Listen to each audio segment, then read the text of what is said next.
It helped me to understand that I wasn't alone, and it's okay to want better things for yourself. Together, we're going to make a change happen. We're going to heal our hearts, and we can really make a difference. To see them develop this deep friendship in such a short amount of time is so precious to me.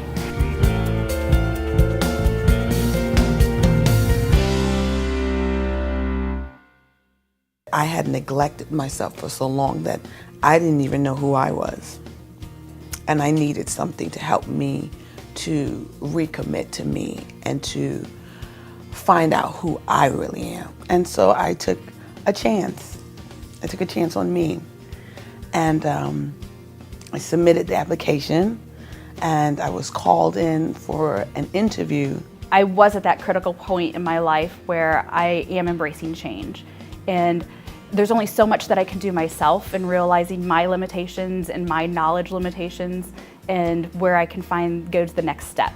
So the interview process actually amped me up for, I really want to do this. I really have to do this. I think at that moment during the interview, I realized that if I did this challenge, it was going to be one of the first things I had done for myself in a very, very long time.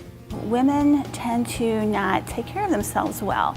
We are inherently driven to care for all of those around us typically, and then our needs tend to come last on the list. We know from research that women make about 80% of the healthcare decisions in this country, and if we want to have a healthy community, we need to have women who are healthy and educated. Boot camp was an interesting experience. You know, you have expectations when you label something boot camp, and there was a little bit of the physical stuff, but I love that the boot camp was focused on the knowledge base of it too. Well, first of all, I am not an outdoors person. I've never been camping. I'd never been canoeing, but we went out and we came back, and I was proud that I had accomplished something. It was such a bonding moment. It was a bonding moment. Now, basic training is a very special time. It's a time where we really are hoping everyone can bond a little bit. We're taking, our group of women who have never most likely met and create a family. It gave us a chance to really connect right out of the gate. We shared stories. I shared, my personal journey that very few people know, and it takes a lot for me to be able to open up, and here I was, day one in a room of 40 women, just laying it all out there. We as women, we tend to not build each other up well a lot of times. And so having a program like this, where we instill some camaraderie right from the get-go and try to build up relationships among this group, is so helpful to women because we really need that. It was motivating. So even when I didn't meet that goal that I wanted for that week, it was great to be able to celebrate my sisters who had met it, who had accomplished what they wanted to accomplish. So it was about me, but not only me. It was about me and the connectiveness of everyone else. So when one won, we all won. This is not a program necessarily about changing that number on the scale or even really changing that lab value. We hope that comes as part of the program, obviously, but it's really about lifestyle change. It's about learning to cook healthy. It's about learning to shop healthy. How do I manage my stress? I tried really hard not to call it a diet, a challenge, one of those momentary times. I tried to make it part of my routine, so therefore it became my life. Some of the goals that I set for myself was committing time for myself, and then also to be more active. I guess originally I thought it was all about losing the weight. I just want to lose the weight. But the weight is secondary to some other issues and concerns. So as I continue to work on me, the weight becomes a non-factor.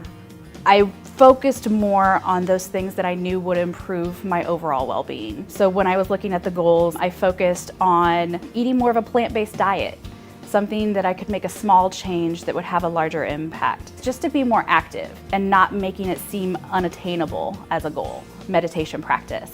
things that would bring my mind and body and heart into alignment. One thing that I really connected with was when Dr. Johnson came and spoke to us about mindfulness and being mindful about the things that you do. So now I am mindful. I am attached to my Fitbit. I've made a commitment to my daughter that we're going to go 3 times a week before work and start working out. I think through the challenge, what it helped me realize is that I am capable of change. So many times I think that we cut ourselves short thinking like, this is the lot I've been given in life. This is the genetics that I've been given in life. This is it. And we don't realize that we have the capacity to change our path, change our life. What I know now is that I have all the tools that I need to be successful. The challenge has allowed me to remove barriers. It has allowed me to identify areas that I need to work on. I am just grateful that I had this opportunity, that it was a life-shifting moment for me.